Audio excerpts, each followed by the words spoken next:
Merci. Alors, comme vous l'avez dit, aujourd'hui, 25 novembre, journée internationale de mobilisation contre les violences faites aux femmes.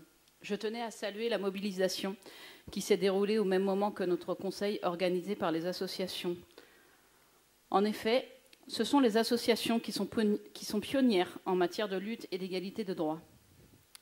Il est important aujourd'hui, alors que des collectivités font le choix de coupes budgétaires très brutales et sans aucun dialogue, de se rappeler l'histoire et l'origine de ces combats. Les associations sont les premières à agir inlassablement pour la lutte contre les violences. Le mois de novembre étant très souvent le mois qui permet la visibilité de ces sujets. Ce soir, je souhaiterais vous interpeller sur la fragilité financière du CDIFF et d'autres associations qui agissent pour l'égalité femmes-hommes.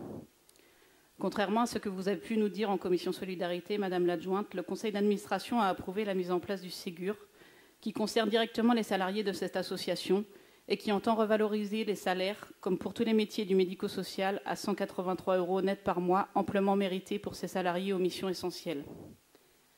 Néanmoins, alors que cette décision a été prise lorsque vous étiez membre du gouvernement, Monsieur le maire, le coût en année pleine pour les associations est fortement en hausse, dans le même temps où la hausse de la masse salariale conduit à un abaissement des allègements, donc avec un surplus financier considérable pour les associations qui ne sont pour le moment pas compensées, car charge à l'association de trouver les moyens dédiés auprès des collectivités ou des services de l'État avec lesquels elle conventionne.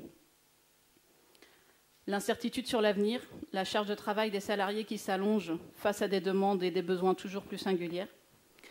À cela s'ajoute une charge mentale, lorsqu'on écoute des récits de vie tous les jours, lorsqu'on arrive peu ou prou à donner des orientations ou des accompagnements sans dispositif possible, notamment en matière d'accès au logement, ou non pérennisés. Il y aura des choix forcés d'orientation sur l'accueil et l'écoute auprès des publics concernés, des choix qui engendreront des décisions sur les axes de prévention, de défense et d'aide aux victimes. L'ensemble des associations des CDIFF, qu'ils soient du nord, de l'est, du sud, de l'ouest, alertent depuis septembre sur leur mise en péril. Il est plus que dérangeant de voir se mettre en place des cagnottes solidaires pour la pérennité des CDIFF. Entendons-nous bien, je ne remets absolument pas en cause la recherche de moyens financiers pour le tissu associatif qui cherche à diversifier ses ressources. Mais il doit, à mon sens, être orienté pour accompagner des projets expérimentaux et non pas pour poursuivre le fonctionnement d'associations si essentielles pour la cohésion sociale de notre société. Quelles sont les marges de manœuvre et quel est l'engagement de notre collectivité afin de contribuer à l'effort financier pour la mise en place du Ségur ?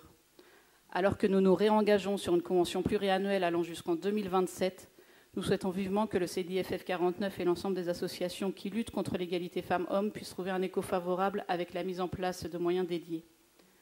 Rappelons que les violences sont structurelles et que la mise en place de politiques publiques ambitieuses avec des moyens dédiés permettra d'éradiquer ce fléau de notre société française. Sur ce domaine d'action, nous ne devons pas être fatalistes. Nous avons le devoir de mettre en place des moyens pour accompagner les associations, notamment par respect pour les victimes.